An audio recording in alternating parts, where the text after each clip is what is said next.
ناد علی مظہر العجائب،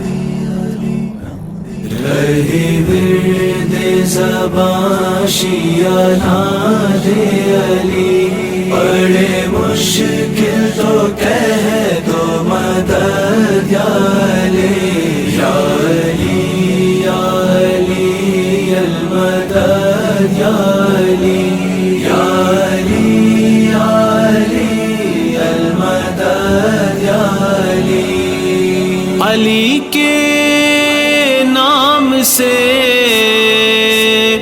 دونوں جہاں میں عزت ہے، علی کا ذکر ہے، اللہ کی اطاعت ہے، علی کے نام سے غمگین دل کو فرحت ہے، کرو رب سے دعا تو بنا میں علی، ہوگی حاجت روا تو بنا میں علی، بڑے مشکل تو کہہ دو مدد یا علی، یا علی یا علی المدد یا علی، یا علی یا علی المدد یا علی۔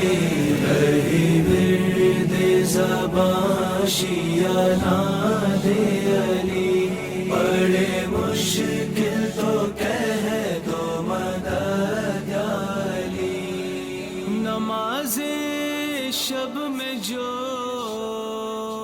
پھیلا ہوا ہے ہاتھ میرا، اعوذ باللہ من الشیطان اللعین الرجیم، بسم اللہ الرحمن الرحیم۔ الحمدللہ الذی نور قلوبنا بالاسلام والایمان وزینها بمحبت ومودت اہل الکساء الکرام، وجعلنا من المتمسکین بولایت علی ابن ابی طالب علیہم السلام، والصلاة والسلام علی سید الانبیاء والمرسلین، سیدنا وحبیب قلوبنا وطبیب نفوسنا ابی القاسم محمد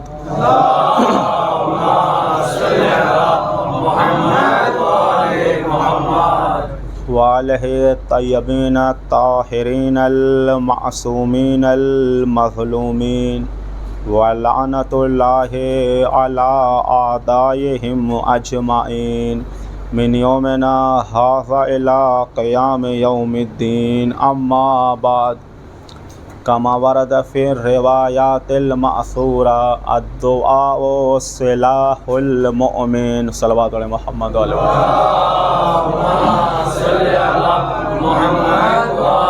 محمد۔ سب سے پہلے آپ کی خدمت میں مرجع عالی کا سلام پیش کرتے ہیں، کہتے ہیں مومنین کے درمیان جائیں تو ہمارا سلام پیش کریں اور ان سے یہ کہیں کہ وہ ہمیں بھی اپنی دعاؤں میں یاد رکھیں جس طرح ہم انہیں اپنی دعاؤں میں یاد رکھتے ہیں۔ مرکز سے رابطہ رکھنا یہ بہت ضروری ہے۔ اگر انسان منتشر ہو کر ادھر ادھر چلے تو وہ سماجی اہداف، وہ مقصد پورے نہیں ہوں گے جو ہونے چاہیے۔ اسی وجہ سے اسلام نے جہاں انفرادی عبادت رکھی ہے وہیں کچھ اجتماعی عبادتیں ہیں، جیسے نماز جمعہ ہے اور معصومین کی زیارت کرنا، تو یہ کہ انفرادی طور پر بھی ہم سنوریں اپنے آپ، اور اس کے بعد اجتماعی پورے سماج کو بھی سنواریں۔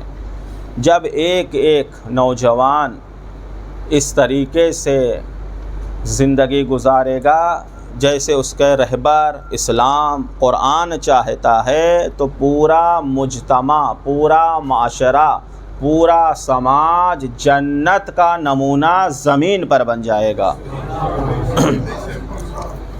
دعاؤں کی قبولیت کا مہینہ ہے۔ قرآن مجید میں بھی ارشاد اللہ نے کہا ہمیں پکارو ہم تمہاری دعاؤں کو سنتے ہیں۔ بہت زیادہ الدعاء سلاح المومن، مومن کا جو ہتھیار ہے وہ دعا ہے۔ بعض ہم میں سے یہ ہے کہ دعا جناب ہم مانگتے ہیں ڈیلی، لیکن کہتے ہیں ہماری دعا پوری نہیں ہوتی۔ یہ سوال ہوتا ہے کہ نہیں ہوتا؟ دعا ہم مانگ رہے ہیں، روزے پہ جا رہے ہیں نماز کے بعد، لیکن ہماری دعائیں قبول نہیں ہوتی، کیا وجہ ہے؟ دعا کا مانگنے کا طریقہ اور سلیقہ بھی بتایا گیا ہے، کچھ آداب ہیں۔ کبھی کبھی ہم ایک عادت کے مطابق نماز کے بعد ہاتھ بلند کرتے ہیں اور متوجہ نہیں ہوتے کیا کہہ رہے ہیں، کس سے کہہ رہے ہیں۔ ابھی مثلا کوئی بزرگ ہو اور اس سے ہم کوئی چیز کا مطالبہ کریں، توجہ کہیں اور ہو، رخ کہیں اور ہو تو وہ برا مانے گا۔ تو جب بارگاہ خدا میں آتے ہیں، بارگاہ خدا میں آنے کا ادب یہ ہے جو امام حسن علیہ السلام نے بتایا ہے۔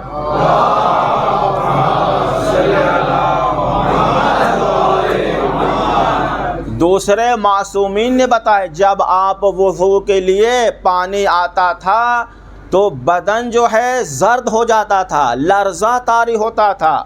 پوچھا مولا آپ معصوم ہیں، آپ کا کہا تمہیں پتہ نہیں میں کس کی بارگاہ میں جا رہا ہوں۔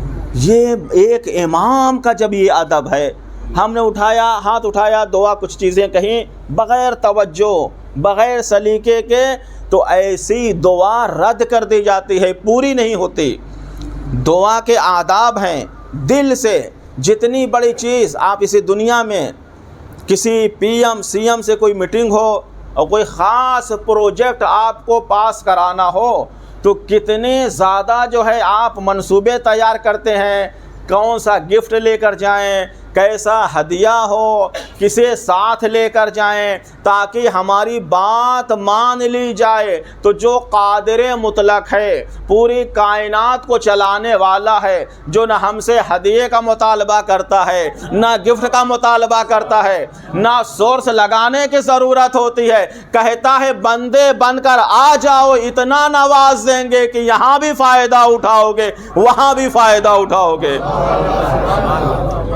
آنے والا چاہیے، کس طرح سے آنا ہے، ادب کے طریقے سے آئیں۔ اور یہ آداب کیوں رکھے گئے ہیں؟ کوئی نوجوان آج کہہ دے اس کا بھائی کیا مطلب ہے، اس کا کیا ریزن ہے، یہ آداب کیوں اتنے ہیں؟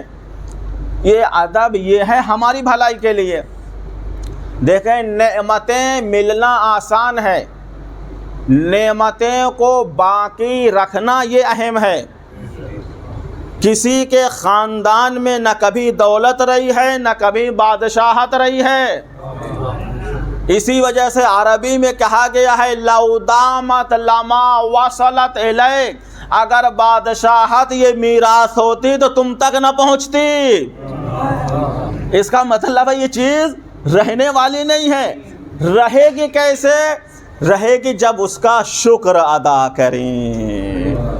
اگر اللہ نے نوازا ہے شکر ادا کریے، نعمت باقی رہے گی، کفران نعمت کی نعمت زائل ہو جائے گی۔ جب بندہ ادب کے ساتھ آئے گا، جب خدا نوازے گا، جب اسے احساس ہو نوازنے والا خدا ہے تو اس کی عقل کہے گی جو نعمت دے اس کا شکریہ ادا کرو۔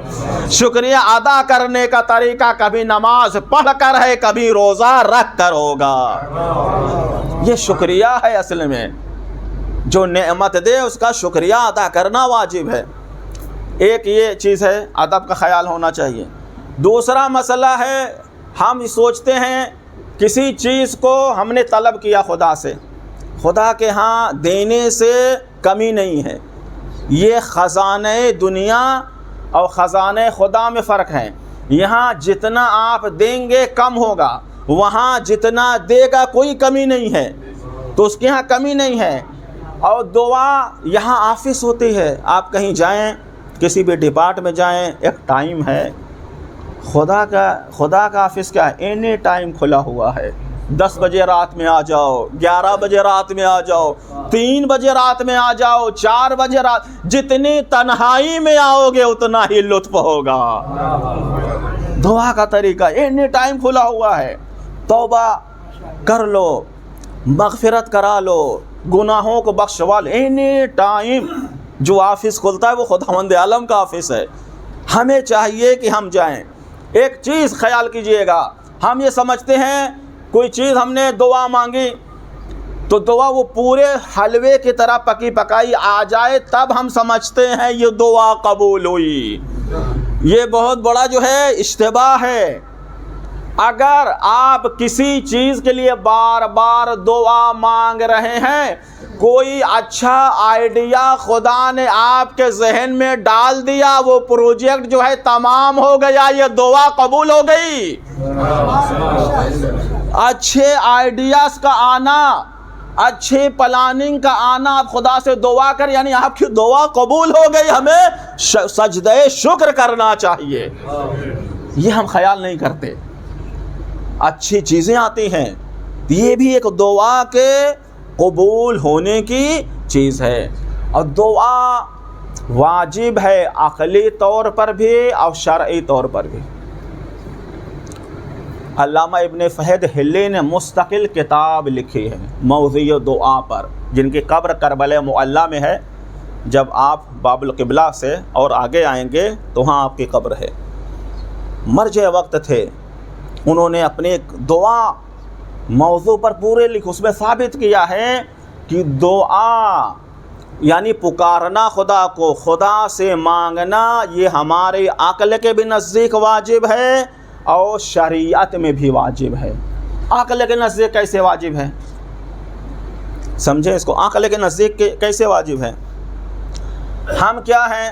محتاج ہیں اور وہ غنی مطلق ہے. ایک ضرورت مند کہاں جاتا ہے؟ جہاں اس کی ضرورت پوری ہو جائے. دنیا میں ہے، علاج ہے، خدا نخواستہ کوئی بیمار ہو گیا، کہاں جاتے ہیں؟ ڈاکٹر کے پاس جاتے ہیں.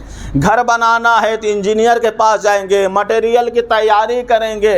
تو جب ہم ہر چیز کے محتاج ہیں، جو قادر مطلق ہے، فیاض مطلق ہے، خالق مطلق ہے، ہماری عقل کہتی ہے اس کی بارگاہ میں جتنا اپنے آپ کو جھکاتے جاؤ گے اتنا بلند ہوتے جاؤ گے. یہاں بارگاہ خدا میں جتنی انکساری، جتنے جو ہے ہم جھکتے جائیں گے، گرتے جائیں گے، سجدہ ریز ہوتے جائیں گے، خدا بلند کرتا چلا جائے گا. سلمان کو دیکھیں کتنا جو ہے دین کے لیے سفر کیا. جناب ابوذر کو دیکھیں تو اللہ نے نوازا، 10ویں درجے کے ایمان پر فائز ہو گئے، کوئی 9ویں درجے پر ہو گیا. کسی کو صحبت رسول مل گئی، کسی کو صحبت علی مل گئی. جتنا آپ اب یہیں سے خطبہ شعبانیہ میں اللہ کے رسول نے کہا ہے اچھا اخلاق ہمارا ہونا چاہیے، آپس میں اچھی طرح ملیں. سلام کا آداب کیا ہے؟ جب ہم کسی سے سلام کریں تھوڑا سا اسمائل مسکرا کے ساتھ، منہ بگاڑ کر نہیں، بشاشت کے ساتھ. یہ سلام کا طریقہ ہے. نہیں ہاں وعلیکم السلام منہ ادھر پھیر کے، یہ جو ہے توہین کے ضمن میں آتا ہے. یہ ہے ادب سلام. سلام آپ کو انہوں نے سلام علیکم کہا تو آپ اور اچھی طریقے سے جب آپ جواب دیں، جواب آپ کا اس سے بہتر ہونا چاہیے. چہرے پر خوشی، یہ سب میں پیسہ خرچ نہیں کرنا ہے، اس سے عمر میں اضافہ ہوتا ہے. بہت سے جسمانی مریض سے چھٹکارا ملتا ہے. جو ہم علاج کے لیے کتنے پیسے خرچ کرتے ہیں، ڈاکٹر کے پاس جاتے ہیں، لیکن اگر ان چیزوں کی پابندی رکھے تو آپ کو سکون ملے گا. اور ایک جملہ اور جو ہے نوجوانوں کے لیے، دیکھیں دین کا کیسے ہم سمجھیں کہ یہ دین کے کام ہیں اور یہ دنیاوی کام ہیں.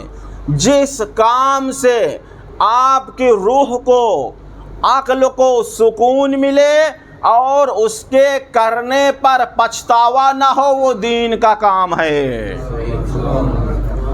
خلاصہ پیش کر رہا ہوں. اور جس چیز پر ہمیں ملامت کرنی پڑے، دوسرے لوگ بھی ملامت کریں، پچھتاوا ہو وہ بے دینی ہے۔ نماز پڑھ کر کوئی پچھتایا نہیں ہے، روزہ رکھ کر کوئی پچھتاتا نہیں ہے، خمس نکال کر کوئی پچھتاتا نہیں ہے، چوری کر کے پچھتانا پڑتا ہے۔ یہ ہے، اگر ہم کو فیصلہ کرنا ہے، سکون کس سے ملتا ہے؟ نماز پڑھ کے کسی کو گھبراہٹ ہوتی ہے؟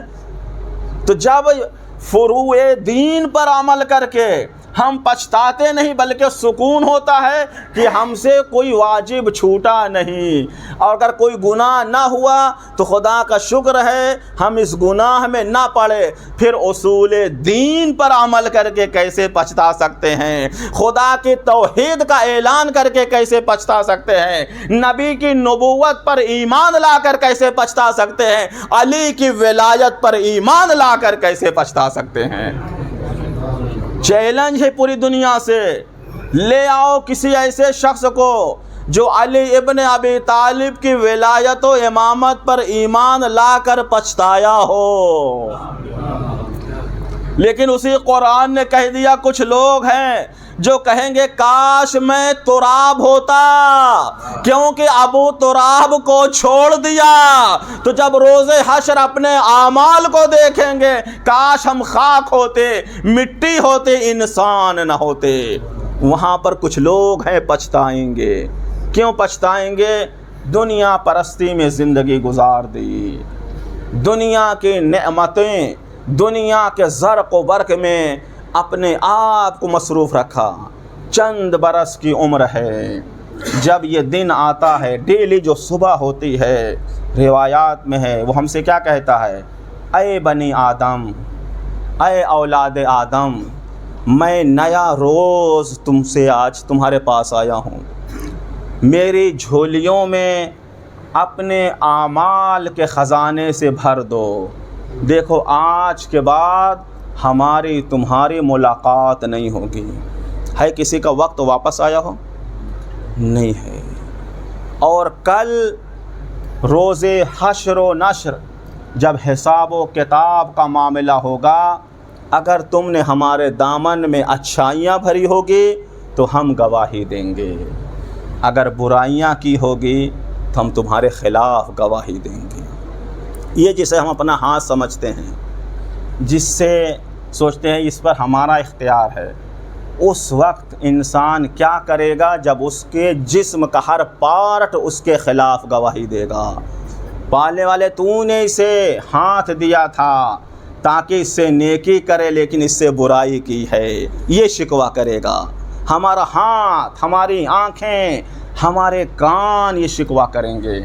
لیکن اگر اس کا صحیح یوز ہم نے کیا، اچھی طریقے سے استعمال کیا، اسی دنیا میں آپ آزما سکتے۔ ارشاد ہوتا ہے اتقوا من فراست المؤمن، مومن کے ذہن سے ہوشیار رہنا۔ کیوں؟ مومن کا ذہن کوئی خاص آتا ہے، کسی خاص کمپنی میں تیار ہوتا ہے؟ کیوں یہ کہا گیا؟ مومن کی ہوشیاری سے، مومن کی جو ہے ذہانت سے، مومن کی فطانت سے ہوشیار رہنا، مومن کو دھوکہ دینے کی کوشش نہیں کرنا، مومن کو مکاری میں نہ الجھانا۔ روایت میں ریزن سبب بھی بتایا گیا، فَإِنَّهُ يَرَى بِعَيْنِ اللَّهِ وَيَسْمَعُ بِأُذْنِ اللَّهِ وَيَتَكَلَّمُ بِلِسَانِ اللَّهِ۔ کیوں مومن سے لوگوں کو ہوشیار کیا گیا، خبردار کیا گیا؟ اس وجہ سے مومن اللہ کی آنکھ سے دیکھتا ہے، اللہ کے کان سے سنتا ہے۔ کیا مطلب؟ اللہ کی آنکھ سے دیکھتا ہے، اللہ کے کان سے، کیا مطلب کیا ہے اس کا؟ حکم آرڈر آیا ہمارے پاس، اتقوا من فراست المومن، مومن کی ذہانت سے بچو۔ مومن ہوشیار ہوتا ہے، مومن جو ہے ذہین ہوتا ہے۔ کیوں؟ کہ وہ اللہ کی آنکھ سے دیکھتا ہے، اللہ کے کان سے سنتا ہے، اللہ کی زبان سے بولتا ہے۔ بھائی نہ اللہ کے آنکھ ہے، نہ اللہ کے کان ہے، نہ اللہ کے زبان ہے، یہ تو کیا ہو گیا؟ روایت کیا کہہ رہی ہے ہم سے؟ روایت کا مطلب یہ ہے مومن وہی دیکھتا ہے جس کی پرمیشن خدا نے دی ہے،